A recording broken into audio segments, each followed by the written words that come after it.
Okay, so today we're going to pull back the curtain on something you probably have sitting in a drawer or your wallet right now. Yeah, I'm talking about a simple gift card. And trust me, there's a fascinating financial story hidden inside. I mean, you know the feeling, right? You're cleaning out a desk or a drawer and boom, tucked away in the back, you find a gift card you totally forgot about. It feels just like finding free money, a little unexpected win. But here's the crazy part. That little discovery you made, it's part of this massive, and I mean massive, financial trend. The research we're digging into today shows that between 1994 and 2018, the total value of all these unspent gift cards that companies are holding onto, it grew by an average of 14% every single year. So we're not just talking about a few forgotten cards here and there. This is a literal mountain of money. So to really get what that mountain is made of, we've got to flip the script and look at gift cards from the company's point of view.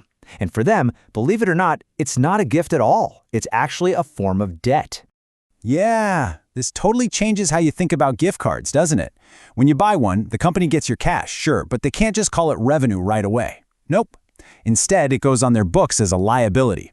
It's basically an IOU, a promise to provide goods or services to whoever eventually uses that card.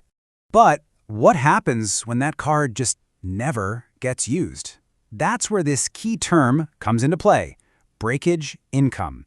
Now, this is the official accounting name for the money a company can finally claim as profit when they figure a gift card is probably never, ever going to be used. Think about it. It's pure profit. They make money without having to sell a single thing. And here's where it gets really interesting. Because managers have some wiggle room on when to claim this breakage income, it can turn into a super powerful tool, almost like a financial magic trick. This brings us to a really core idea in the corporate world called earnings management.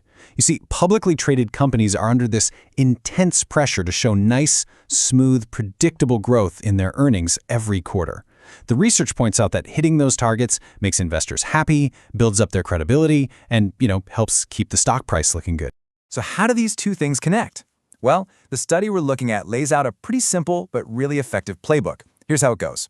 Step 1, a company's looking at its numbers and realizes, we're about to miss Wall Street's expectations for the quarter. Step 2, management decides, hey, you know what? Now would be a perfect time to cash in on some of that breakage income from all those old gift cards. And then, step 3, that little injection of pure profit is just enough to push their earnings right over the finish line. And this visual just shows the impact so perfectly. On the left, you've got the company just barely missing its target. But then, poof, with that strategically timed breakage income added in on the right, they suddenly meet or even beat their goal. I mean, the actual business performance didn't change, but the number they report to the world looks a whole lot better. And look, this isn't just some abstract theory. Let's check out some real numbers from 2018. Best Buy reported $40 million in breakage. That boosted their pre-tax earnings by about 2.2%. And then you have Starbucks. They claimed nearly $156 million in breakage income. That gave their earnings a 2.7% lift. In fact, without that breakage, Best Buy might have actually reported lower earnings than the year before. Okay, so as you can imagine, this sort of thing didn't go unnoticed forever.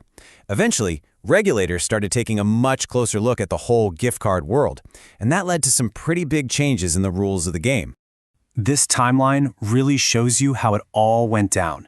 The first plastic gift cards popped up around 1994, and for a long time, the whole industry was kind of like the Wild West, not a lot of rules. But the big turning point was in 2010 with the Federal Credit Card Act. After that, we saw new, much stricter accounting standards come into play, which were fully in effect after 2017.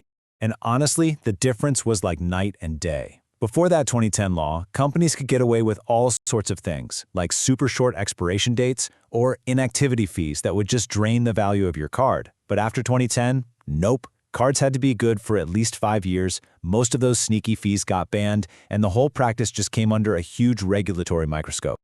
So the big question is, did it actually work? Well, according to the study, yeah, it seems like it did. All that new attention from regulators seemed to have a real chilling effect. In 2010, the very year the law kicked in, the evidence of companies using gift cards to, manage their earnings, it actually went down. All right, so let's tie this all together. When you look at the numbers, what's the real story that your old gift card is telling us? Okay, first off, all those unredeemed gift cards add up to a massive, multi-billion-dollar pile of cash for companies. Second, that pile of cash can be used strategically as breakage income to smooth out their financial reports and hit those all-important market expectations. Third, even though new rules have clamped down on the most obvious tricks, managers still have some say in how it works. And finally, it pulls back the curtain on this hidden story of just how much pressure there is in financial reporting, even for stuff we see every day. And this is the real takeaway, why all of this matters. This isn't just some boring accounting lesson.